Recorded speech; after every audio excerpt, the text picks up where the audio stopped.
Selon l'ONG Transparency International, les lanceurs d'alerte ont contribué ces 50 dernières années à une meilleure information des citoyens et ont permis de prévenir scandales et tragédies, de préserver biens publics comme vies humaines et contribuent de manière plus générale au bon fonctionnement démocratique. Pourtant, comme en témoignent de nombreux exemples dans l'actualité, il reste la cible d'intimidation, de menaces et de représailles. Mesdames et messieurs, bienvenue.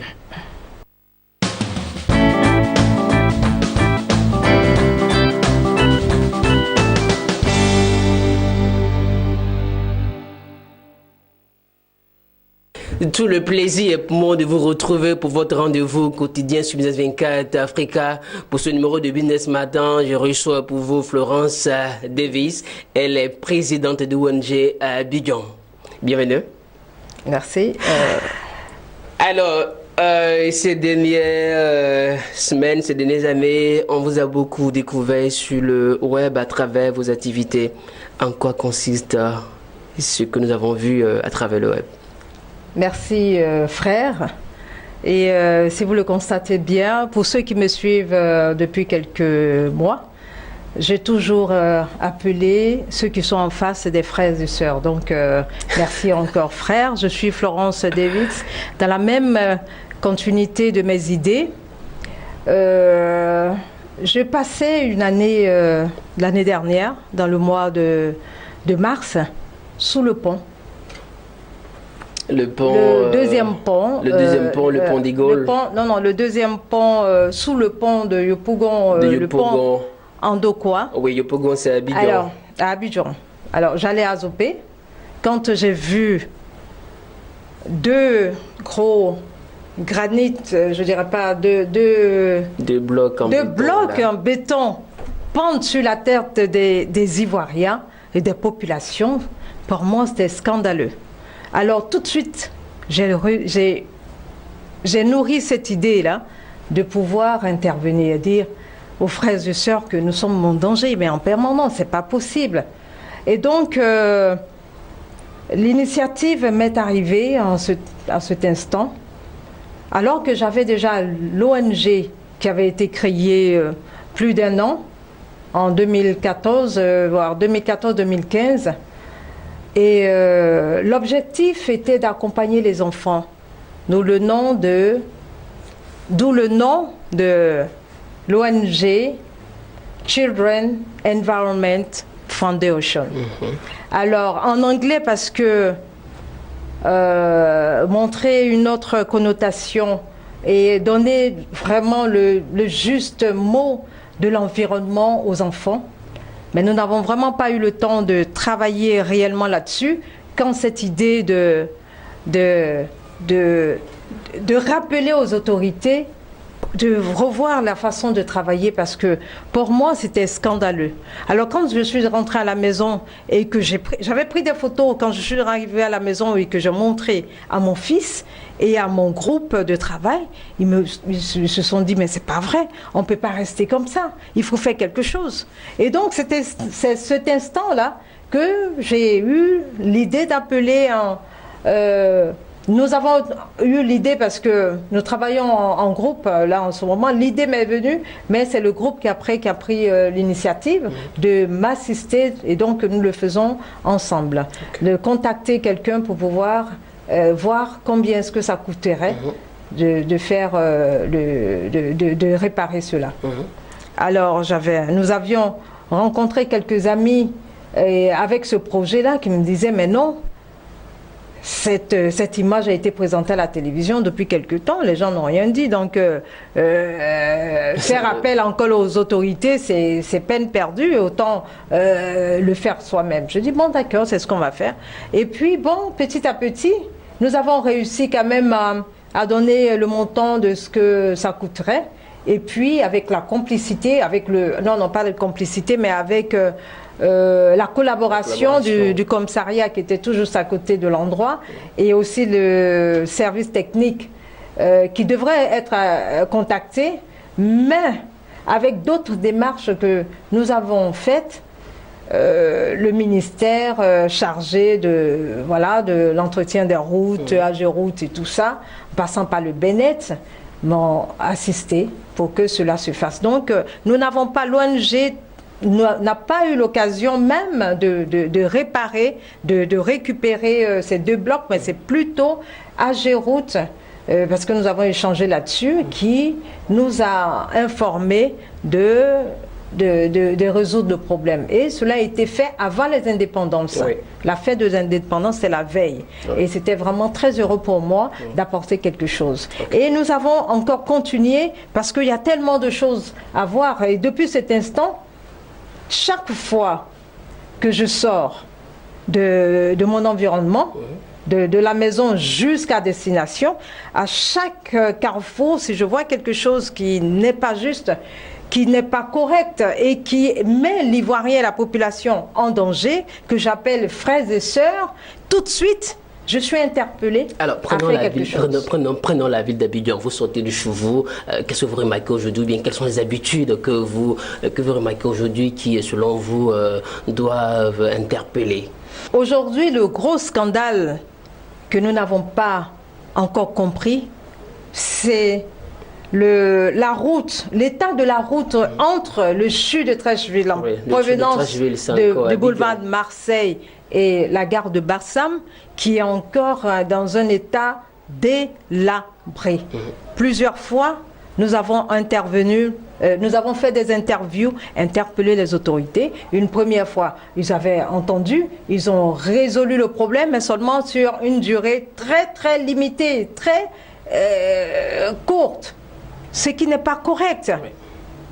Alors, notre intervention à ce niveau, notre interpellation, est de permettre aux malades, pour moi, déjà un malade qui a déjà une souffrance en lui et qui malheureusement subit encore une autre souffrance extérieure par négligence des autorités, pour moi c'est un scandale. Bien sûr. C'est vraiment scandaleux. Déjà que les gens ont des difficultés pour se soigner. Et voir quelqu'un qui est malade, qui souffre d'une maladie et qui le ronge et passer par cet endroit avec une ambulance, quelquefois je suis sûre qu'il y a des gens qui meurent là. Non mais c'est vrai. Je suis sûre qu'il y a des gens qui meurent là. Pour moi c'est un scandale. Ça ne devrait même pas exister. Alors tous ces éléments devaient être de façon normale. Par amour pour le peuple, par amour pour son pays, par amour pour celui qui est en face. Vous prendrez le cas du pont de Gaulle, avec les garde-fous qui ont été détruits depuis quelques mois, par un camion de ramassage d'ordures, j'en sais rien, qui est tombé par là. Mais il a fallu qu'on intervienne là-dessus, il fallait qu'on fasse une interview pour qu'on répare. Je dis non. Il y a des services techniques normalement qui font le tour des communes. Il y a le district qui doit être l'élément raccordant ou information entre mairies, parce que je me dis que les maires, ils sont là et ils travaillent en collaboration normalement avec un service technique du district pour essayer de mettre les choses ensemble. Mais quand on voit des éléments qui manquent et qui mettent en danger l'Ivoirien, je suis indignée. Alors, au-delà du pont, il y a aussi un fait qui ne vous est pas du tout indifférent. Oui. On prend un peu la commune de Koumassi à Abidjan. Oui. Et je pense que là aussi, il y a un gros problème depuis quelque temps au niveau de la voirie. Et depuis quelques années, les gens en parlent, mais on a l'impression que... Vous savez, nous ne sommes plus au moment de parler, on le dit, mais l'Ivoirien aujourd'hui a subi tellement de choses qu'il préfère l'accepter tel qu'il est. Je pense pas que... Non, mais il préfère l'accepter tel qu'il est parce que si, par exemple, notre ONG ou ne fais pas pression, parce que derrière la chose, il ne suffit pas de parler. Là, nous sommes en collaboration directe avec Ageroute pour le CHU, avec la SODECI, il faut assainir le truc, il ne suffit pas de parler, parce que là, nous parlons de ça, mais derrière, nous faisons des démarches pour que cela arrive. Je vois qu'il y a certaines personnes qui me disent, ben oui, madame, venez dans notre région et faites ceci, mais non, il y a beaucoup de choses, et les priorités, c'est vrai, les autorités, ils le savent. Aujourd'hui, chacun a sa mission. Si l'autre ne fait pas son travail, quelquefois on pense que je ne sais pas ce qu'il y a à dire là-dessus. Toutes les routes sont dégradées. À Yopougon, il y a quelqu'un qui m'a écrit là pour me dire, madame, venez sur notre zone, dans notre zone. Mais c'est partout. Tout Abidjan est dégradé. Mais je prends aujourd'hui les éléments les plus sensibles devant le CHU. Je préfère parler devant le CHU. Parce que là, c'est un élément qui choque. Parce que le malade, il part à l'hôpital. Quelquefois, il ne sait même pas s'il va revenir. Et cet individu a payé les impôts. Vous voyez l'état, l'environnement aux alentours du CHU, c'est une désolation. Avec toutes les ressources que nous avons, il y a des endroits stratégiques où l'État ne doit même pas, le gouvernement ne doit même pas s'amuser. Je veux dire, une petite erreur, une petite dégradation, tout de suite, il devait réagir. On n'a même pas besoin de venir là et prendre son temps pour aller chercher à interpeller les gens. Non, chacun a sa mission. Et c'est pour cela que je suis indignée, je le dirai toujours. Nous n'avons pas appris cela. Dans certains domaines, je remarque que dans certains domaines quand même, il y a beaucoup de fautes qui sont faites dans certains domaines. Je crois que ça suivra, peut-être que vous avez interpellé, peut-être qu'il est tombé dans l'oreille des personnes qui sont avisées à régler cela. Mais je constate aussi que ce sont des attitudes qui datent de l'ère Félix Houphouët-Boigny. Tout à fait. Mais quand on construit, c'est comme une maison. Chaque année, toute personne, je veux dire, réhabilite sa maison. Quand on construit, il faut réhabiliter la route. On n'attend pas qu'elle soit dégradée totalement pour pouvoir réagir, chercher à investir beaucoup plus d'argent. Non, ce n'est pas une politique. Quand on construit, il faut pouvoir savoir à quel moment la durée de vie peut avoir besoin, le goudron peut avoir besoin d'être innové ou rafraîchi. Ouais. C'est normal, c'est comme en période de décembre, novembre-décembre, il y a des gens qui achètent des peintures à la maison, ils font l'intérieur de la maison, ils changent le salon. Mais c'est pareil. C'est pareil, il n'y a pas de... Je veux dire... Un pays ou même un ministère, il faut gérer ces services-là comme une entreprise. L'État, la Côte d'Ivoire est comme une société. Alors, au sein d'une société, vous avez le directeur, il y a le directeur général adjoint en fonction de la taille de l'entreprise. Après, vous avez, comment on appelle ça? Tous les directeurs départementaux. Et puis, chacun a sa mission. Bien sûr. Le président, il nomme, et puis après, en dessous, il y a des gens qui lui rendent compte, qui travaillent et qui lui rendent compte. Il ne peut pas tout faire. Mais quand il vous nomme, c'est parce qu'il a confiance en vous. C'est à vous de prouver à la nation et même au président qui ne s'est pas trompé.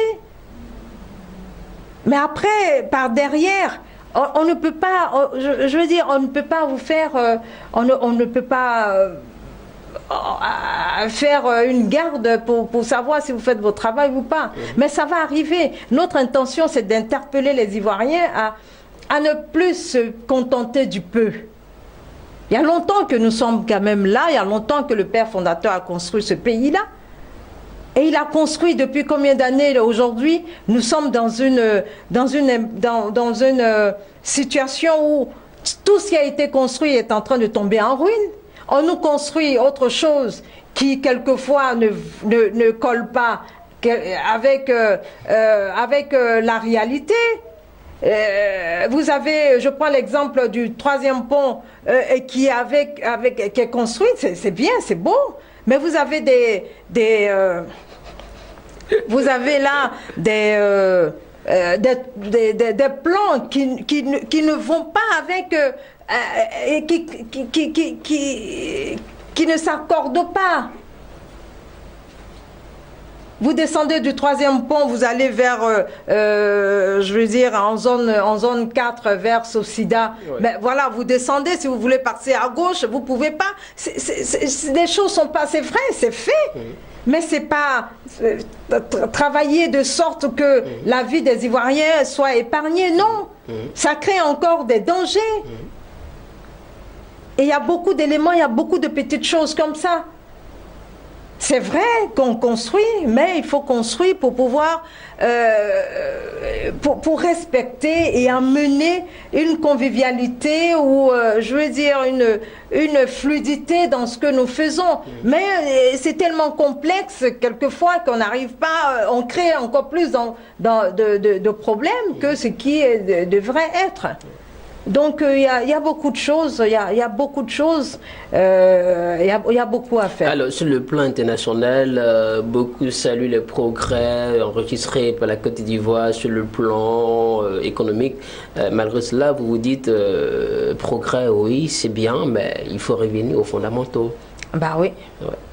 C'est vrai que partout on entend, même ici, c'est vrai, je suis d'ici, et il y a des constructions qui se font, mais je veux dire, pour ce qui est déjà là, il faudrait que réhabiliter et puis passer à l'essentiel. C'est vrai que les routes, il faut les construire, mais en même temps qu'on les construit, il faut faire des configurations qui collent avec ce qui est l'environnement. Je vous donne encore un autre exemple en venant de la Riviera 2 pour emprunter le pont, le 3e pont. Oui. Vous avez vous prenez, vous suivez tous ceux qui partent sur à Cocody, à la gendarmerie. Mais après, vous avez un petit virage là où vous passez pour rattraper, prendre le pont. C'est un danger là. Dès que vous arrivez, les autres ils viennent en plein. Et vous attendez, vous êtes là, vous attendez jusqu'à ce que quelqu'un soit généreux à vous laisser passer, parce que il y a plus de courtoisie, il y a plus rien, les valeurs ont viré, et donc chacun se débrouille, et c'est comme ça tous les jours.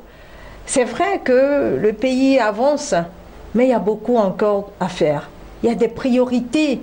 C'est vrai que on construit des routes, mais quand devant le CHU de Treichville, la route n'est pas faite, pour moi, ça anéantit carrément ce qui est en train de se faire.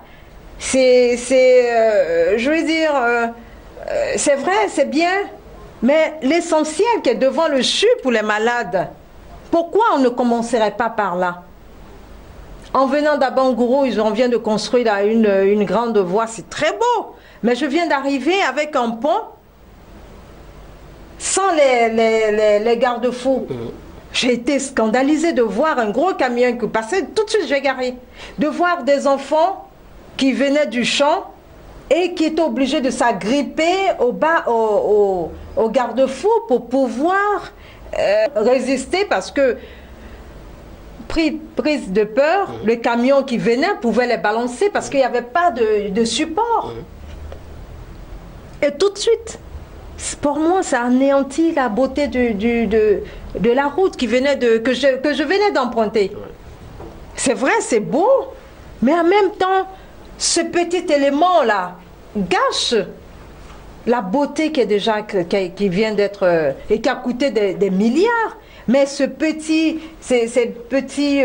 garde-fous qui manquaient, qui mettaient l'Ivoirien en danger, pour moi, ça anéantit tout de suite. Alors, vous avez parlé d'Oufouette. Alors, il y a cela quelques années, Houphouët-Boigny, dans son plan de développement de la Côte d'Ivoire, a érigé des monuments, même au plateau, dans la commune du plateau Abidjan, il y a des gratte-ciel et d'autres monuments encore.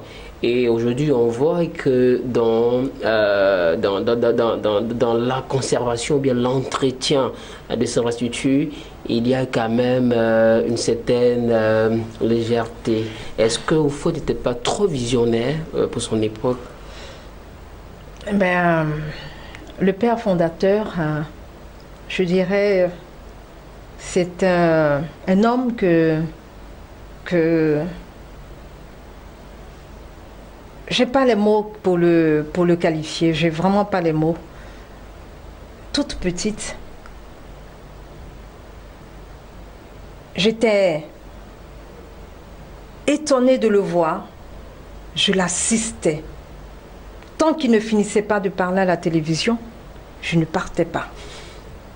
Parce qu'il avait les mots justes, parce qu'il rassemblait le peuple, parce qu'il donnait de l'amour dans ses paroles. Le progrès, le développement. C'est dommage qu'il soit parti. Vous êtes trop nostalgique de cette période. Écoute, les enfants de maintenant, la génération d'aujourd'hui, n'ont pas connu Houphouët. C'est vrai qu'ils n'ont pas connu Houphouët, mais je veux dire, aujourd'hui, c'est nous qui devons apprendre à nos enfants ce qu'il a fait. C'est vrai que mon fils... Il y a aussi beaucoup de choses qui se font aussi aujourd'hui, voilà. Non, il y a beaucoup de choses qui se font. Je suis d'accord parce que chacun vient, il apporte. Mais dans un pays, il y a toujours eu le premier fondateur, il y a toujours eu celui-là qui a construit. Et la chance que nous avons, c'est que nous avons eu la chance de rencontrer quelqu'un qui s'est battu pour nous et qui a vu grand pour nous. De par la configuration simple du plateau. Vous voyez comment est-ce que le plateau est construit? Quand vous venez de Trècheville pour le plateau, et vous voyez les deux ponts, vous voyez la beauté, l'élégance, en passant, en venant. La qualité de service qui a été mis là en place, c'est de l'amour. Pour ceux qui savent vraiment donner un sens à cela, c'est de l'amour qu'il a mis. Il pouvait carrément ne pas mettre de pont, comme je l'ai toujours signifié. Faire une route qui allait ceinturer le plateau, passant par Cocody, si tu veux aller à Yopougon ou n'importe où, il te met une route, tout le contour. La configuration ne serait pas pareille. On prendrait un autre président, il aurait fait autre chose, construit autre chose. Mais quand vous voyez la beauté qui a été mise là, vous voyez la façon dont il a projeté la Côte d'Ivoire dans les années 60, tous ces projets, jusqu'à aujourd'hui, nous avons des projets du père fondateur, parce que le district, même les maires, quand ils parlent, oui, ça a été de faire, c'est comme ci et c'est comme ça. Ben oui, parce que ça a été préparé, parce que tout était déjà planifié. Et il a fait par amour. On part simplement à Yamoussoukro où tout est laissé tout est laissé sans entretien. Des fondations, quand vous entrez dans ces... Quand vous allez à Yamoussoukro, vous voyez vraiment le travail qui a été mis là. Vous sentez le travail propre et l'amour. Et beaucoup de divisions sont tombés en désuétude là-bas aussi à Yamoussoukro. Voilà, vous avez parlé de la fondation, tout cela. Oui. Voilà. Et c'est dommage, c'est dommage. Nous avons un beau pays, nous ne sommes pas nombreux, nous aurons pu aller de l'avant, plutôt que de sombrer là. Aujourd'hui, nous n'avons plus de valeur, nous ne connaissons rien de tout ça. Les valeurs n'existent plus. Et ça, c'est lamentable. Le développement est basé sur des valeurs. La rigueur, le travail. Un ministre devait être fier de son travail quand il finit. Et qu'il dise un jour à ses petits-enfants, mais c'est moi qui ai construit ça quand j'étais ministre de telle période à telle période. Et je ne sais même pas si les autorités peuvent quand même être fières de le dire un jour. Le père fondateur, ça fait combien d'années? Aujourd'hui encore, on le dit. C'est lui qui a construit cela. C'est lui qui a fait ceci. Et que nous n'avons pas été capables de gérer. Et c'est grave. Et je crois que l'héritage du Fort Boigny, c'est nous tous qui l'assumons. Je pense que vous aussi, en tant que présidente d'une institution, vous essayez chaque jour de force par votre manière de contribuer à participer, je pense, à l'édification de cette société ivoirienne. Alors avant de vous laisser partir, est-ce que vous avez juste un appel, un dernier mot à lancer à nos téléspectateurs? Bah écoutez, ce que j'ai à dire va peut-être vous sembler étrange. Frères et sœurs, nous avons beaucoup à faire. Nous devons relever ce défi, le défi de repositionner la Côte d'Ivoire. Je ne dis pas que les autorités ne travaillent pas, mais les accepter, être avec eux pour pouvoir repositionner ce pays-là. Ce n'est pas toujours en construisant, mais en changeant de comportement, en allant sur le bon chemin, le droit chemin, dans l'amour.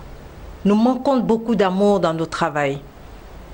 Parce qu'avec tout ce que je viens de citer, c'est parce qu'il n'y a pas d'amour qu'on peut laisser 2 blocs sous un pont. Laisser des malades se débrouiller à passer dans un endroit délabré, à laisser un pont sans garde-fou, parce qu'on n'est pas indigné, parce que l'autre n'est rien. Mais je pense que nous pouvons relever ce défi-là et nous avons le devoir même de le faire. Parce que nous sommes nés dans un pays, et je reviens un peu là-dessus, je suis très croyante, Dieu, c'est pourquoi il nous a mis en Côte d'Ivoire, nous sommes nés en Côte d'Ivoire et que nous devons apporter quelque chose. Chacun a sa mission. Et notre mission aujourd'hui d'être unis dans la paix et que nous puissions avancer. Florence Devise, Coco, nous avons été très heureux d'être avec vous. Merci d'avoir suivi cette émission. On se retrouve la semaine prochaine pour notre édition. Au revoir. Merci.